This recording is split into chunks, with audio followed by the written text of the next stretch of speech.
I have a story for you. So I'm in 11th grade and I teach religious education classes for kids in kindergarten all the way through 10th grade. A few weeks ago, actually coincidentally enough, on the first Monday of anti-bullying week, I was teaching a class of 8th graders. Just to refresh your memory, 8th grade is when you are the oldest people in the middle school, so you are pretty close to, if not the coolest thing in the world, or at least you think so. So we were talking about Lent. I was running a small discussion group of 8th grade boys, and we were talking about Lent, the meaning of Lent, and how the purpose of Lent isn't to give something up or not eat meat on Fridays, it's to do something that makes you better as a person. So we were going around our circle and I was getting pretty standard answers like, oh, I'm gonna try to go to church more, or not fight with my brother, or eat less junk food, until I got to one boy. Now this boy had been sitting for the entire class sulking with his head down. He looked like he would be having more fun running laps around the church in the rain than sitting down in our CCV class. So I knew his answer was going to be awesome, but it really blew me away. He looked me straight in the eyes and completely straightforward, he said, yeah, for Lent, I'm probably going to give up picking on this girl on my bus.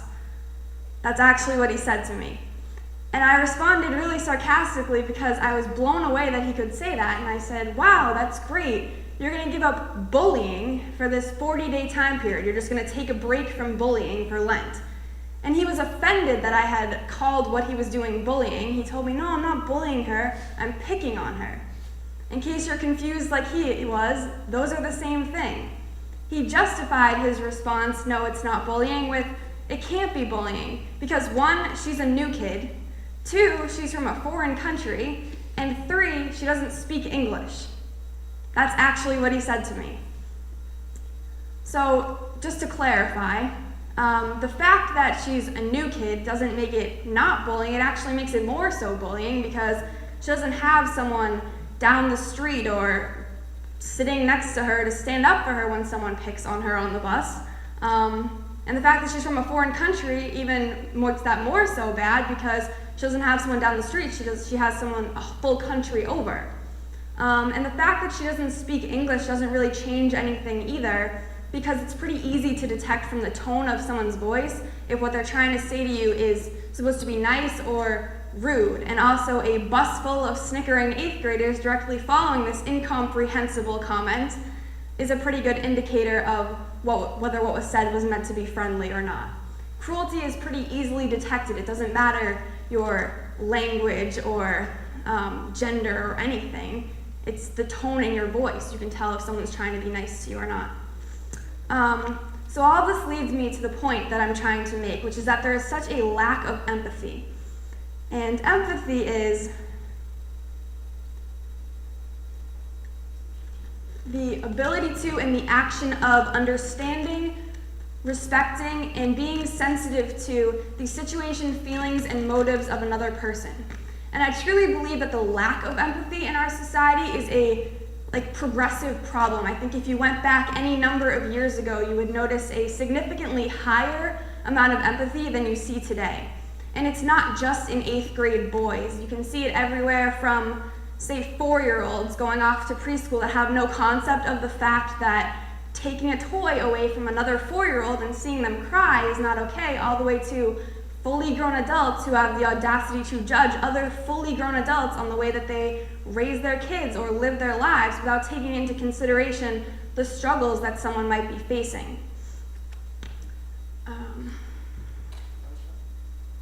So one of my favorite quotes is, never underestimate the pain of a person, because in all honesty, everyone is struggling. Some people are just better at hiding it than others.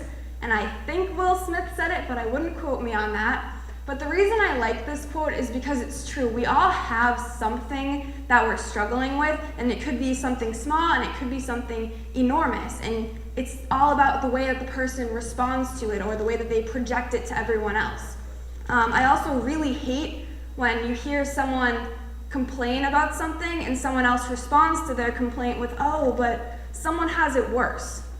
And I can understand if you were to say that to, say, a Burlington High School student who's complaining about the way that their iPad functions, that you would mention to them that, hey, some schools struggle to feed all of their students. So the fact that you're complaining about the way that your iPad functions Mind you, the iPad that your school gave you for free seems a little bit ridiculous. But when it comes to the pain of a person who confides in you to share their pain with you, you should never belittle their confiding in you by saying, oh, but someone has it worse. Even though it's entirely true, someone always has it worse. You shouldn't try to shut someone up when they try to trust you with something about themselves. You should try to be empathetic to them and make them feel better about it. So our TED Club meets on Mondays after school, and a couple Mondays ago, we were doing a Google Hangout with a couple of brilliant middle schoolers from Hershey, Pennsylvania. This is a couple of them. They're really smart. And their teacher's name is Joanne Delaney. And in our Google Hangout, we were talking about what we were going to do for our TED Talks, what our ideas were. We were just bouncing them off each other. And when I presented mine, the teacher called me back to the screen and said that I should watch a talk that a high schooler from Hershey did. That's her in the top corner. Her name is Alex Shapiro. Her talk was sort of like mine. She talked about how Hershey is looked at as this picture-perfect town, but she personally, and she knew of her classmates, had these secrets and struggles that they had to deal with, and it sort of drew away from the fact that they lived in this picture-perfect town. So what she did was she had a bunch of her classmates come to her house and write down a secret or struggle that they have to deal with that nobody knows about them, and they held it up over their face and took a picture, and she strung them all together in a video, and it was a really moving video, partially because she put it in the back of an awesome John Mayer song, and partially because you could see that there were all these people that had these genuine struggles that they had to deal with. So I wanted to do a similar thing with my classmates and friends and peers, and tie it to the fact that there's a lack of empathy and you truly never know what someone might have to be dealing with, so you should always be empathetic to them. So this is the result of my video.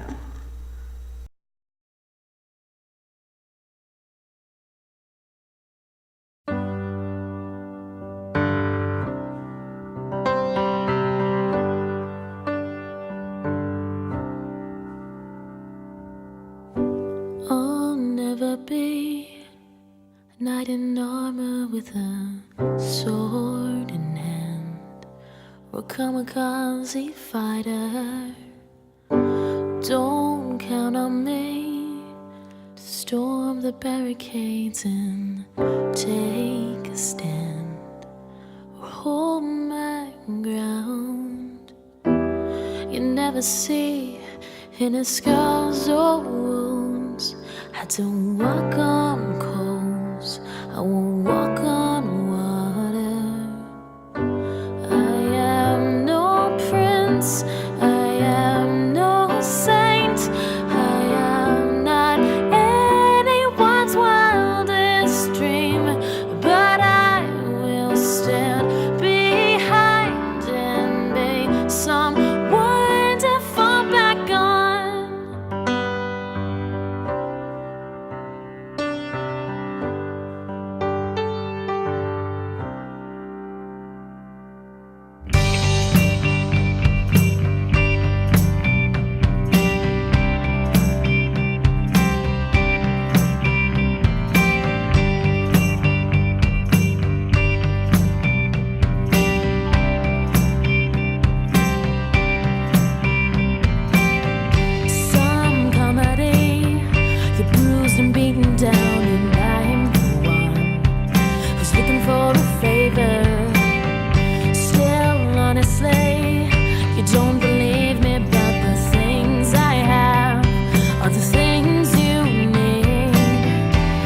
Look at me like I don't make sense, like a waste of time, like it serves no purpose. I am no prince, I am no saint, and if that's what you believe you need, you're wrong. You don't need much, you need someone to fall back on. Somebody that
another story, something to get off my chest. My life gets kinda boring, need something that I can confess. So about 40 people came to my house to participate in this thing, and you might notice that there's a couple more than 40 pictures, and that's because aside from a few that I had to take out because they were kind of inappropriate and I didn't want to project them onto the stage, I didn't put a limit on the number of secrets or struggles that people could share. And the reason I didn't put a limit is because some people would come in and they would write down a sort of small, not too personal secret, and they would take the picture, and the feeling of sitting in a room with the lights off and just you and the flash of the camera and truly no one knowing what your secret is was like this comforting way for kids to get stuff off their chest. And they would do their small secret and they would come back and write down maybe a bigger, more personal secret. And I'm really glad that I provided kids that I know with this outlet, because even if I hadn't made it into a video, they got this chance to sort of tell someone something that they were struggling with without actually having to come out and say it, because I'm a teenager. I know how hard it is to talk about your feelings. So it was like a way to get something off your chest without actually having to make yourself vulnerable. So I think that's awesome that I provided that outlet. So quick side note, I swear it's relevant. I'm going to go out on a limb and assume that all of you have seen the movie The Breakfast Club. If not, I'm going to be the first TED Talk ever to assign homework, because you need to see it, half because it's a fantastic movie and half because even though it came out in 1985, I think, it's still the most relevant thing ever. If you haven't seen it, just quick background, it's about 5 totally different kids who end up in Saturday morning detention for 5 totally different reasons. This is them. So really quickly, this is Claire Standish. She is the princess. Behind her is Brian Johnson, the brain, Andrew Clark, the athlete, Allison Reynolds, the basket case, and John Bender, the criminal. And I have this. Basically, they start off their day by arguing the entire time and totally not getting along at all, and then they transition completely to the other end of it, and by the end of the day they're sitting in the library, the best of friends, sharing not only the reasons why they got into Saturday morning detention, but additional struggles that they have to deal with in their personal lives. So really quick, Claire's struggle is that she is very popular and has to struggle with never being able to have an opinion of her own. She always has to follow what her friends are doing. John, the criminal over there, his struggle is pretty much completely the opposite. He's not spoiled rotten like Claire at all. He seems tough and cool and like a criminal, but it's only because he is the direct product of extremely alcoholic and abusive parents. The basket case, Allison Reynolds, is another fully different thing, because she claims that everyone around her, her classmates, her family members, every single person completely ignores her. She's just totally invisible. And Andrew Clark, the athlete, who is this incredible athlete, but is literally pressured into bullying students at his school by his own father, who claims that he will accept nothing but the best, and you need to be perfect in your sports, nothing else. And finally, Brian Johnson, the brain. So Brian seems to have the least drastic of all of the struggles out of the whole group. His problem that he shares to the group is that he is your stereotypical nerd. He's really concerned with his grades, and his parents are hard on him so that he gets good grades. And you would think by first glance that he has the least drastic out of all the problems of the kids there. But you find out at the end of the movie that Brian is in Saturday morning detention because the school found a gun in his locker. And there was a gun in his locker because he planned to kill himself because he didn't have straight A's. And I think this ties back to my theme really clearly, because out of all these people, you would think it would be easy to put it in, just put it on a scale and say, well, he clearly has the worst and he clearly has it the easiest. But you don't know how the struggle of a person affects them personally, or how near or far that specific person's breaking point is. And it's not okay to say, well, I don't think that's that bad. You should say, wow, that must be really hard for you.